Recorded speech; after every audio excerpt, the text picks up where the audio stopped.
welcome back to our 6-hour-long Fanboy TV South by Southwest live extravaganza. We're about to wrap it up here shortly. We have not actually shaved anyone on the show. I'm very proud of us. Although we did have, people with strange hands, people stripping, dancing, all sorts of things. So it's been a great day. What we're saying is you should really tune in on Fanboy TV and YouTube and watch the rest of the videos because he's not kidding about people taking their shirts off. I'm one of your hosts, Gavin Stone, joined by Chris-Rachael Osland and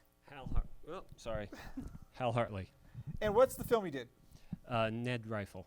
All right, so let's tell everyone just a little bit about what Ned Rifle is about. Ned Rifle is about a young man who is a good Christian kid who nevertheless wants to go out and kill his father for screwing Don't up we his... all, at some point, really want to go out and kill our fathers? For moments, for a few moments maybe. But this kid really wants to do it. And it's about the ways that gets interrupted and he changes his mind. Like the phone rings or he knock on the door, the dog needs to go outside. There's a million things that can interrupt a murder plot. In this case, he meets this college student, Susan, played by the fabulous Aubrey Plaza. And she is a huge fan of his father, and she kind of interrupts his process. Now, this is the third part in a trilogy. Can you tell us a little bit about the first two to kind of set things up for people? Yeah, the first one made in 1997. Oh, so you've been doing this for a while. Yeah, off and on. I didn't think about it all the time. We were talking about this just 'cause I made You might the have had a first one. life or things like that going on in the middle.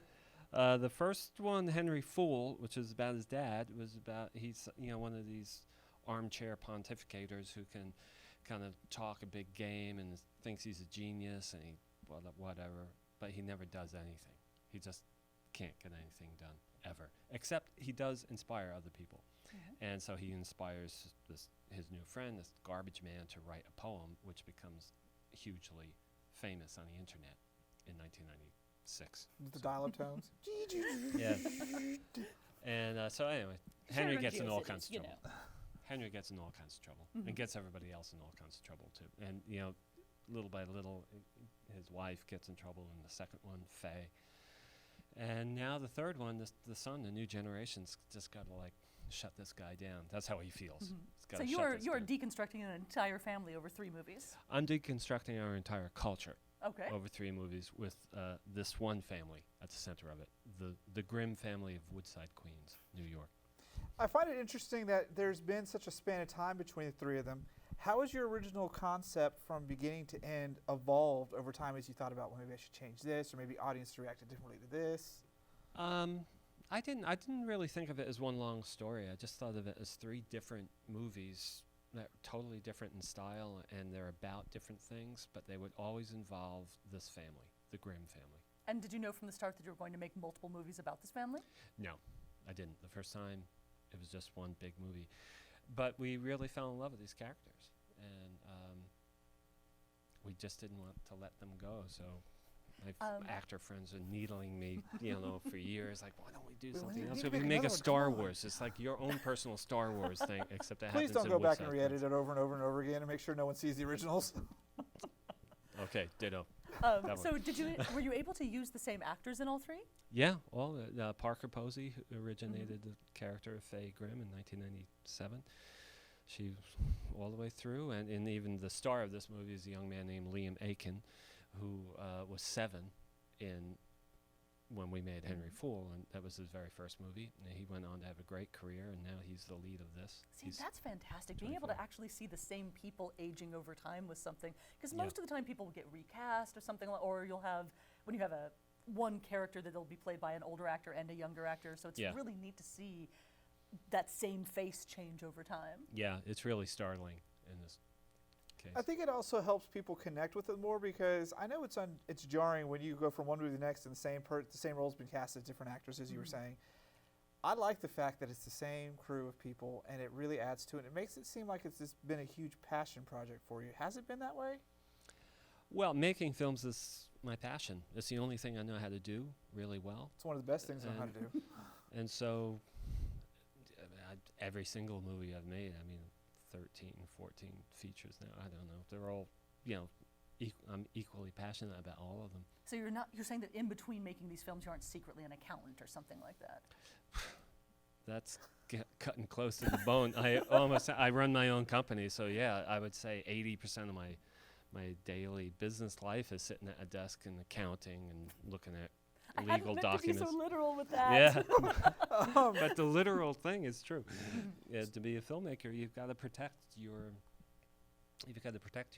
creative life. So I do all the business, and I make sure that everything goes well. And, you know, yeah, but that's it. Mhm. Get So up is in your the morning, company make coffee, a f- do the accounting. Making coffee, do accounting. Is your company a filmmaking company? Well, yeah, it's just me though. We only make my films. You're like, we're not. You're like, sorry, we're not taking submissions today. It's not mine. Yeah, no, that's true. People do submit. They Oh, assume. really? Yeah, they online. They submit things, and I just have a standard thing saying, "Sorry, I only do my own thing. Good luck." Would you ever consider doing someone else's project? Like if someone said, I've got this idea and you think it's just brilliant, would you do it? Yeah, theoretically, but probably not. Probably just encourage just them don't and have- say, why don't you do this? It sounds like a great I idea. have You done. should do That's that." actually a really smart thing to tell people. It's Mhm. like, look, if you think just because of the things I've made that I'm the guy to produce your movie, well, I'm here to tell you that you should produce your own movie and own it entirely yourself, and make all the money for yourself Mhm. as time goes on. Because there's not a lot of money, Yeah. but Yeah. Do you think that in you the can make a age of living. things like Kickstarter and crowdfunding and whatnot, that has changed people making indie movies the way that you do? Well, I finance this film entirely through a Kickstarter campaign, Mhm. and so I think it gives people the power as long as they have. I have to admit, I'm probably a little unusual in that I can do the accounting, I Mhm. can do the legal work, and I do write and I direct and I Mhm. compose music. So, but most people will do. I'll write it, I'll produce it, I'll direct it. I'll even do the music, but I'm not going to do the legal. I'm not going to do the accounting. Yeah. But I'm like that much of a madman that I'll do it. I was very impressed in my youth by Frank Zappa, who ran his business the same way. Made it, produced it, did all the business in his kitchen. You got these lovely photographs of Frank Zappa with like headphones on, looking at the telephone bill, and his kids like running through the kitchen, making sandwiches and stuff. I said, I like that. So you've been making films for a really long time leading up to Ned Rifle. What has it been like watching the whole industry shift from being where it's a little harder to do it back then to today where anybody with a camera and YouTube and internet can make a video? It's been exciting. I mean, the dynamic has changed. Anyone can make a pretty good-looking film now. Getting it distributed Yeah. is the different thing. But now that's changing too.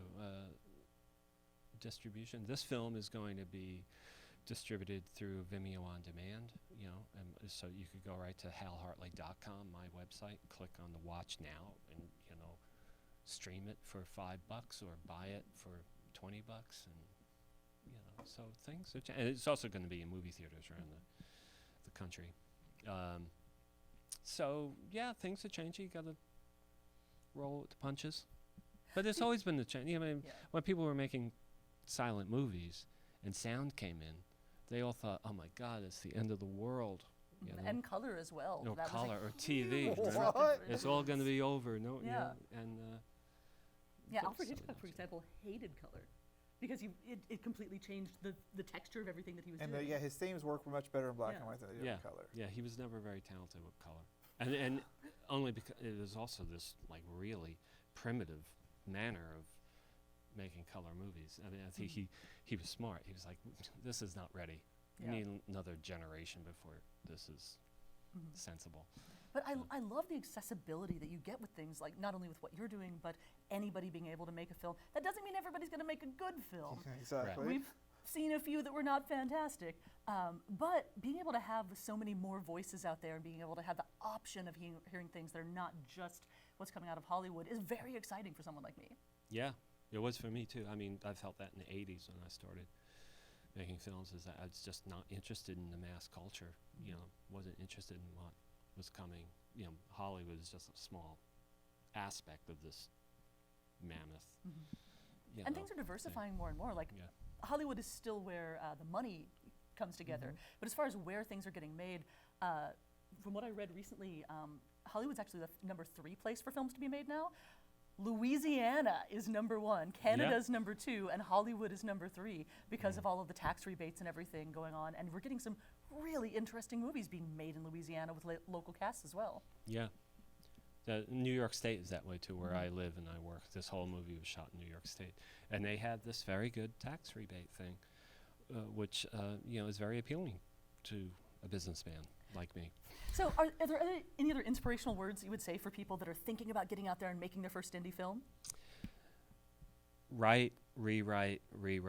It's in the writing.